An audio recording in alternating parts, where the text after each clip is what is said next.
All right, guys. So it looks like we may be coming to an end here in regards to this Citi Bike Karen situation that has definitely got way too much attention. But the reason why is because people in this country are looking for racism where there is no racism. And a lot of woke race hustlers who try to make this incident racial in the first place are now walking back their claims because the City Park Karen's lawyer came out providing receipts proving that, hey, my client rented this bike. The bike belonged to her, and she was forced to push the bike into the rack and to dock it again because these young black scholars believed that the bike belonged to them. Now, again, the lawyer provided receipts showing evidence that, hey, she rented the bike. Now, people like Rashard Ritchie and other woke race hustlers desperately call for the young black scholars to speak out, okay, and to show receipts, show their side of the story, proving that they actually rented the bike so that they can avoid a defamation lawsuit. Now, it's been a few days, and the young black scholars are nowhere to be found, except until now, as it appears that the young black scholars, or at the very least, their sister, has spoken out and is showing receipts in which they claim is evidence that the young boys were not stealing the bike from the quote-unquote City Park Karen. Now, I'm going to break down these receipts because these receipts don't prove what these people think it proves. It actually proves that that bike did not belong to those young boys. Now, it also kind of suggests that they probably weren't necessarily stealing the bike, or they weren't trying to do a prank or anything like that. It was just an honest mix-up that got racial because these young boys wanted to hog a bike that did not belong to them. That's what happened, right? And that's basically what these receipts show. So I want to break it down because the race hustlers are going to use this as vindication and say, see, we were right. Both sides got receipts, right? And it's like, no. Actually, these receipts show that what the woman and her lawyer is saying actually was true. So without further ado, I'm actually going to play the video without me commenting on it so you guys can see it. You can come to your own conclusion. And then I'm going to replay the video with my comments and show you guys why this basically proves that this probably was more of a mix-up and that that bike did not belong to them at the time in which the so-called City Park Karen rented the bike. So without further ado, let's go ahead and roll the clip. The only reason why Sarah Jane Comrie was able to produce this receipt for this bicycle is because she jumped over this young man standing right here who had his hands on the handlebars, jumped over him, impales herself on his bike, and scans the QR code to begin the ride. How did all of this happen, and how do I know what happened? Because that young man is my little brother. Bike number 5603915 was in my brother's possession from St. Nicholas Ave and Manhattan Ave all the way to First Ave and East 30th Street from the hours of 6:33 p.m. to 7:19 p.m. At 7:19 p.m., they dock the bikes. Sarah Jane Comrie walks up to them, asks, "Hey guys, can I use one of you guys' bikes?" She says this as there are other bikes sitting idle at the bike rack. They politely decline. She asks them again, mentions that she's pregnant, and they still decline. Then, with my brother standing next to the bike with his hands on the handlebars, she jumps onto the bike, sits on the bike, and scans the QR code, thus beginning her ride. Mind you, the bike was in my brother's possession at this time. So this screenshot is from 6 minutes after the previous ride ended. As you can see, 7:25 p.m. Previous ride ended 7:19 p.m. These gentlemen, these boys, did not steal this bike from Sarah Jane Comrie. She stole the bike from them, then proceeded to weaponize her whiteness. Video started being recorded at 7:24 p.m., close to 7:25. My brother's ride that was in the previous screenshot starts at 7:25. The initial ride where my brother rode the bike all the way over to this bike dock ended at 7:19 p.m. There were a number of bikes at the bike rack already there when she arrived. She still proceeded to try to take the bike from my brother. Help, trying to make it seem like these boys stole this bike from her. The bike is on my brother's account. It is not defamation of character if the way that you behave reflected your character. Told you I'd seen receipts. Told you I'd seen receipts. Well, obviously you didn't look at them. You didn't analyze the receipts. You didn't actually listen to what this person said, because this is not the vindication for these young black scholars that these people think that it is. Actually, no, it just proves that the bike didn't belong to them. I'm going to show you guys, if you didn't catch it when you first saw it, I'm going to actually show you guys in my run through of this. So without further ado, let's go ahead and get into it. The only reason why Sarah Jane Comrie was able to produce this receipt for this bicycle is because she jumped over this young man standing right here who had his hands on the handlebars, jumped over him, impales herself on his bike, and scans the QR code to begin the ride. How did all of this happen, and how do I know what happened? Because that young man is my little brother. Yeah, so no bias here at all, right? This is her little brother. Okay, now her little brother is nowhere to be found, right? But she's out here making videos online trying to defend him with these receipts that he and his homeboys refuse to provide for themselves. Okay, and I'm gonna show you why, right? But again, they think that this is a defense when it is actually really not. This is actually more of, again, an admission of guilt. So let's watch more. Bike number 5603915 was in my brother's possession from St. Nicholas Ave and Manhattan Ave all the way to First Ave and East 30th Street from the hours of 6:33 p.m. to 7:19 p.m. At 7:19 p.m., they docked the bikes. Okay, keyword, at 7:19, they docked the bike, right? So after you dock the bike, guess what? The bike does not belong to you anymore, okay? The bike is not in your possession, okay? He docked the bike. She's admitting that. This is what she's saying. Sarah Jane Comrie walks up to them, asks, "Hey guys, can I use one of you guys' bikes?" She says this as there are other bikes sitting idle at the bike rack. They politely decline. She asks them again, mentions that she's pregnant, and they still decline. Then, with my brother standing next to the bike with his hands on the handlebars, she jumps onto the bike, sits on the bike, and scans the QR code, thus beginning her ride. Mind you, the bike was in my brother's possession at this time. Now, again, this is so hilarious. How is the bike in your brother's possession when he docked it? You can't just sit on a bike, right? Like if he docked it, the bike is no longer in his possession anymore, right? Those bikes are not bikes where you rent them and then you dock them and then you can just stand there and make sure nobody else rents the bike because you want that specific bike. That's not how it works. Okay, that's not how it works, but that's apparently what he was doing, which she admits, right? That's what he was doing. That means that the bike wasn't his. She had every right to rent that bike if that bike was docked, which it was. It was docked. It was, at that point, he was not being charged. Now, if he wanted to keep the bike in his possession, then he should not have docked it, and he would have been charged for it. So again, I guess you maybe can categorize that as stealing if he is holding on to the bike while it's docked and he's not being charged, which according to these receipts, he's not being charged, right? Again, I would delete this. If I was the sister, I would be deleting this. This is not the evidence that they think, but let's watch more. So this screenshot is from 6 minutes after the previous ride ended. As you can see, 7:25 p.m. Previous ride ended 7:19 p.m. These gentlemen, these boys, did not steal this bike from Sarah Jane Comrie. She stole the bike from them, then proceeded to weaponize her whiteness.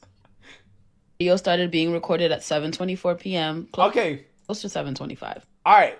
So here we go. Even more evidence. This is hilarious, right? This is so funny. They're digging themselves in a deeper and deeper hole here, right?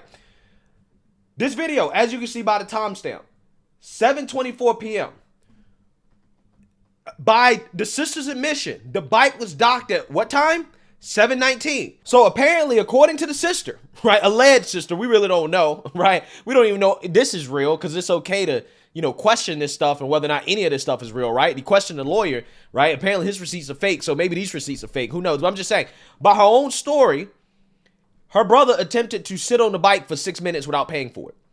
So he attempted to gatekeep the bike, not let other people rent the bike for 6 minutes without paying for it. You can't do that.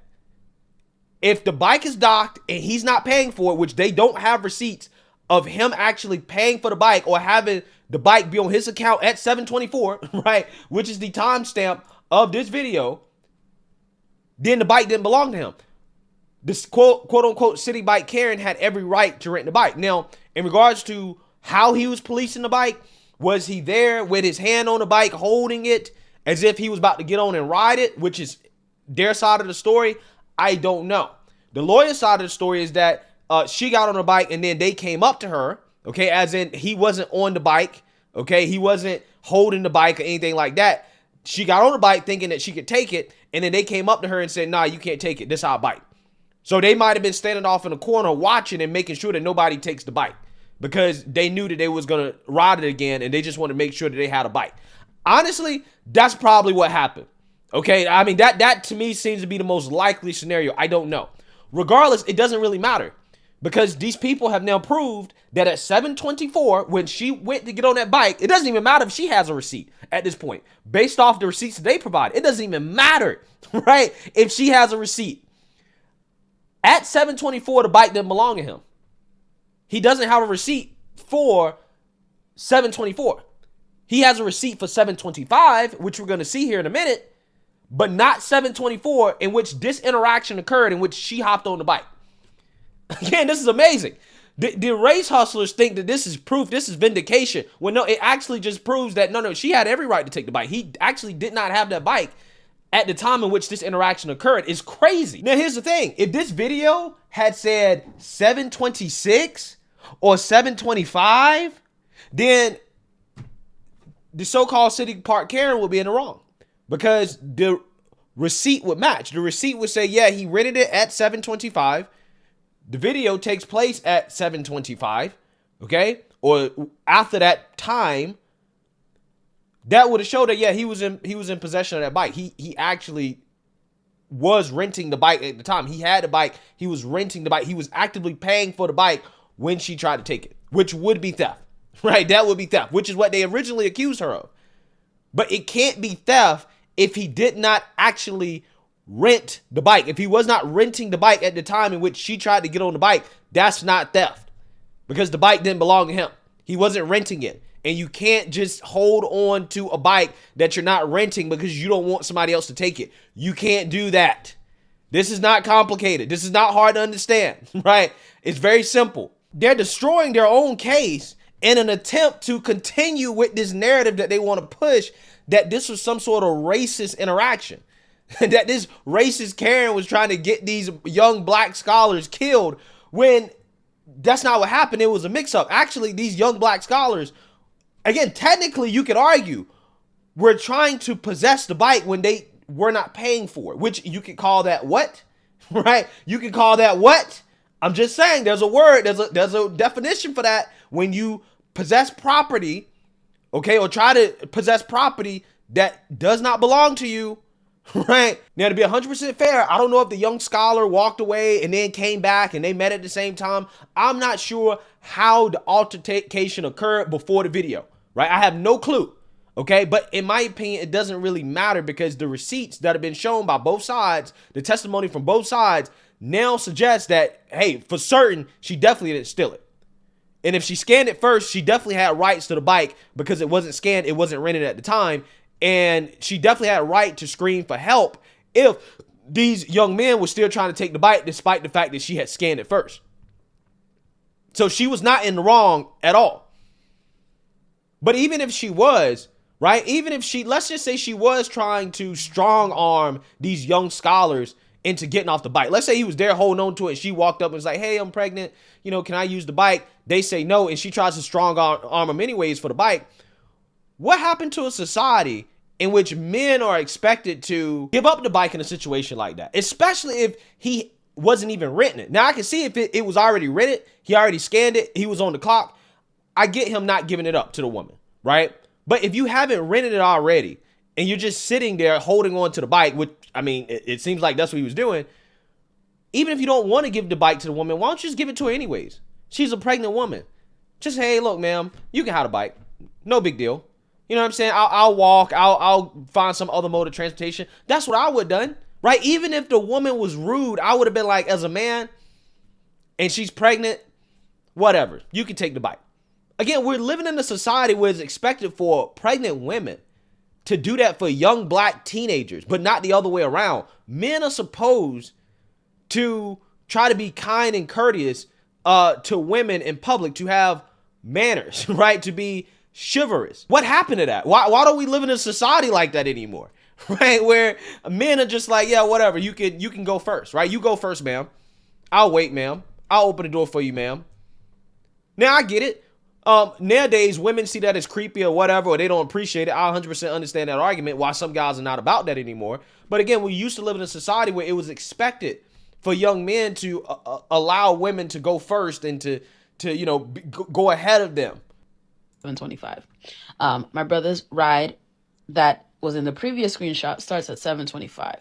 The initial ride where my brother rode the bike all the way over to this bike dock ended at 7:19 p.m. There were a number of bikes at the bike rack already there when she arrived. She still proceeded to try to take the bike from my brother. So again, none of that matters, right? Again, none of that matters if your brother did not have the bike at 7:24, which is the time in which she attempted to rent the bike. None of that matters. Your brother cannot hold the bike for 6 minutes, not pay for it, and say, well, it's my bike because I rode it for 30 minutes before. Yeah, sure, it was his bike before 7:19. Yeah, it was his bike, right? He was riding it, and if he wanted to hog it or police it, he could have done that as long as he's paying for it, right? But at that point in which he docked it and he stopped paying for it, it's not his bike anymore, which is why the woman was allowed to even scan it in the first place, right? Because if anybody's ridden in these bikes, you know that you can't just scan over somebody else's scan. If a bike is in use, you just can't come up to the bike and scan it and take it away from the person that is already scanned in. You can't do that. The bike was unused. That's why she was able to scan and undock it in the first place. So she scans it, undocks it, tries to take it out. At some point, I don't know if the black dude was already there or what. I don't know. Okay, but regardless, he's there and he makes her redock it because he's like, nah, you're not going to take this bike that I had just rode over here. I rode the bike over here. I want to keep the bike. You can't take the bike, even though he didn't have rights to the bike because he wasn't renting the bike at the time, which is shown by the receipts. Like, they literally show on the receipts. Yeah, at 7:25, he then re-rents the bike after kicking her off the bike and takes it for itself. She rode another bike home, which is what the lawyer said, right? Again, this is just hilarious to me. It's just the hole that these people are digging themselves into. And now ultimately they've shown their side. They've shown receipts, and it proves that this woman was not racist. She had reason to believe, good reason to believe, that the bike belonged to her. It did belong to her. Actually, she scanned it. And these dudes, the bike did not belong to them at the time in which it occurred. They just got mad because she tried to take a bike that they tried to police without actually paying for it. They wanted to keep it without paying for it. You can't do that. That's not allowed. That's not allowed. Once the bike is docked, it's no longer in your possession. Anybody can rent that bike. Period. Help. Trying to make it seem like these boys stole this bike from her. Well, again, technically, if she scanned it, it's in her possession. And if he's trying to take it from her, then what do you call that? Again, now I'm not going to go as far as to say that was their intent. I don't think that was their intent. I think they probably did actually believe that, okay, we could just sit on the bike. We can just hold it without paying for it. No big deal. They probably didn't think about it like that, right? I don't think they were trying to get a free ride as much as, again, they were just trying to make sure they didn't lose their bike. That's what it was. They wanted to make sure that they had possession of their bike no matter what. And that's probably what happened. But unfortunately, again, you can't just sit on the bike that you have not scanned, that you're not paying for. That's not how it works. The bike is on my brother's account. No, it's not. Not at the time in which she tried to get it at 7:24, right? By your own time-stamped admissions, it was not in his possession at that time. Sorry, right? You played yourself. It is not defamation of character if the way that you behave reflected your character. Told you I'd seen receipts, but let's go ahead and review some things. First and foremost, I would like to reiterate that for myself and many others that initially posted about this, we weren't talking about a stolen bike. We didn't care about a stolen bike. It was her behavior. It only became about a stolen bike after she released receipts and made claims that they were trying to steal her bike. Remember, her attorney said after a 12-hour shift, she got on an available bike which no individuals were touching and paid for it through the app. As she backed it up from the docking station, a group of 5 people approached her and claimed the bike was theirs. One or more of the individuals in the group physically pushed her bike with her on it back into the docking station, causing it to relock. Which is supported, right? That story is literally supported by the sister's receipts and the lawyer's receipts, right? So again, this is not the gotcha that they think it is. It's just hilarious to watch these people who are probably in fear of their lives right now because they're going to get sued for defamation and try to act like this is their proof that, oh yeah, the black guys, they had possession of the bike. No, right? They did it. Sorry. That's her story, and his story directly contradicts hers. No, it doesn't. It does not directly contradict hers. It actually supports exactly what she's saying. Again, these people are stupid, right? These people are literally stupid. I don't know how else to describe it. You didn't actually pay attention to the timestamps. You didn't piece the story together, because if you had pieced the story together in the time of events, you would know that you're just wrong, right? Like that's not what, again, and the receipts he provided go along with his account of what happened. And they prove it no more or no less than her receipts do. And I know there's going to be people who are like, yeah, but it was docked. That proves that it was available and she scanned it. He rode it a considerable distance to get there. He was still with it. He needed it to get back to where he had come from. And it's reasonable to believe that he believed it was still on his account. No, but that's not how it works though, buddy. That's not how it works. I'm sorry. You can't just dock the bike and say that I'm going to hold on to it. I'm going to sit here and not pay for it and make sure nobody else takes it. That's not how it works. If he wanted to keep possession of the bike, he should have not docked it. He should have made sure that he was actually being charged for it. He wasn't at the time in which she came up to take the bike, which is at 7:24. He then re-rented it at 7:25, right? Bruh, these guys are just, they're hilarious to me. So there you have it, guys. This story is done. We have receipts from both sides. It probably was an honest mix-up. No racism was involved, but apparently, in our society, people want to look for racism where there's no racism, and they want to destroy and ruin people's lives based off their race. It's ridiculous. Let me know what you guys think. Make sure you like, comment, and subscribe. Most importantly, share a black conservative perspective. Peace.